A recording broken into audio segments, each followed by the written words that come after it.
We're stealing cars. You're out here with a trailer and a thing of gas. I'm going to make sure you're not doing things you're not supposed to. And I gave you the general manager's phone number. I have the keys to the building in my pocket. I have the keys in the building right there.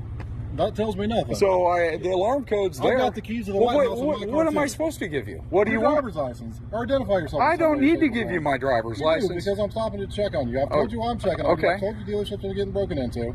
All I'm asking for you to identify yourself. No, this is what you legally have to. No, I don't think I do. Okay, you're not free to go. You can tell me you don't think you do. Fair enough, man. Do you mind if I have a seat? Go ahead, sit down. Let's see, I got my license. Hang out for a while. Now, is the guy that just worked? As you can see, we just freaking worked. Do you mind if he goes? No, he's not free to go either right now. Nice. Isn't that awesome? I got a great attorney. Okay. Oh my God, this is unbelievable. I'm glad you think that it's unbelievable. I do think it's unbelievable. Okay. I actually worked. We worked tonight, didn't we? Like we sweated and shit. I've been working all day. Okay. You sweat today? Yeah, I have. Did you? I have. Where? When?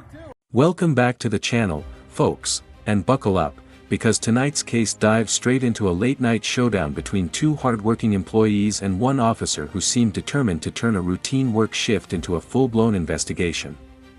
What you're about to see is a perfect example of how quickly a simple misunderstanding can spiral when assumptions override actual evidence. Two men doing their jobs, cleaning a dealership after hours, and suddenly they find themselves detained without cause, questioned aggressively, and pushed to present ID they're not legally required to give. This case raises major questions about power, authority, and the thin line between caution and overreach. Why did the officer ignore the keys proving the men had authorized access? Why escalate when both individuals were calm, cooperative, and clearly not committing a crime? And most importantly, at what point does checking suspicious activity become unlawful detainment? As you watch the interaction unfold, pay attention to the tension building with each back and forth. The officer keeps shifting the goalposts, insisting he has every legal right to detain them, yet never articulates a specific crime or reasonable suspicion.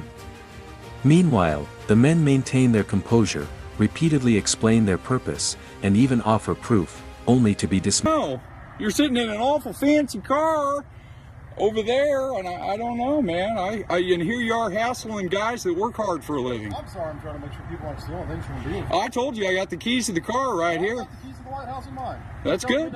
Oh, so what are you doing here? What good are you doing?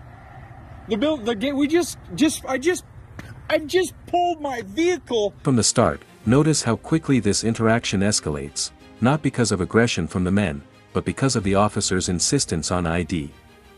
Legally speaking, someone must provide identification only when there is reasonable suspicion of a crime.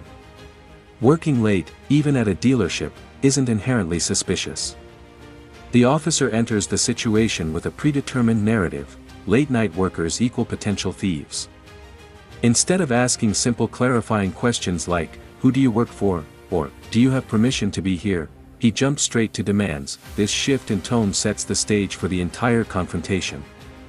The men attempt to comply verbally, but the officer is locked onto one goal: securing ID, which would allow him to run their names, search for warrants, and potentially escalate further. It's a classic tactic seen in countless unnecessary police encounters. The tension you're sensing here, that's the feeling of authority being exercised without justification. Out of the gate with a key. I haven't seen that. Oh, well, let me show you. Jeff, will you record this? We are soon. I have. Yeah.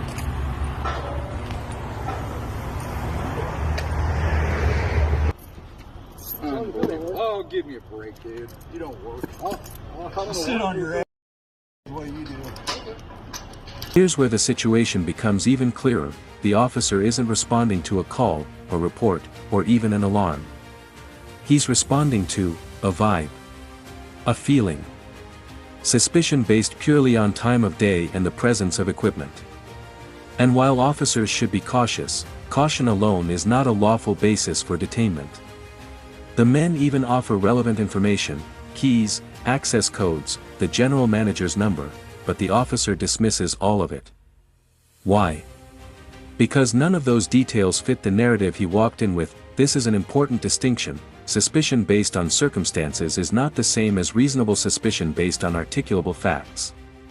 The officer never identifies what crime he thinks is being committed. Instead, he pushes for ID, hoping something in the background check will justify his presence. That's what makes this moment so telling. The officer isn't investigating a crime, he's fishing for one, hoping something sticks. There you go. Keys the building. What's that say, Mike?